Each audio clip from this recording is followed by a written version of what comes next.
ఎవరిని పంపుదామా అని ఆలోచన చేసినప్పుడు మరి యేషయా, ప్రభువా నన్ను పంపండి అయ్యా అని ప్రవక్త అయిన యేషయా నేను సిద్ధముగా ఉన్నాడు అని దేవుని యొక్క పని నిమిత్తము ముందుకు వస్తాడు. దేవునికి మహిమ కలుగునుగాక. మరి ఈ యొక్క సమయములో మరి దేవుని యొక్క పని మరి విస్తారముగా ఉంటూ ఉండగా దేవుడు నీతోనే మాట్లాడుతూ ఉన్నాడు. దేవుని యొక్క పని నీవు జరిగించాలని ప్రభు కోరుతూ ఉంటూ ఉన్నాడు.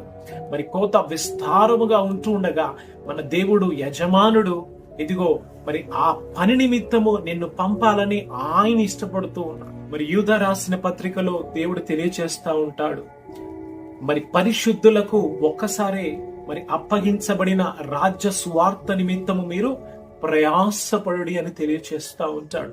మరి సందేహపడు వారి నిమిత్తము కనికరపడి మరి అగ్నిలో నుంచి లాగినట్లు అనేకులను మీరు లాగ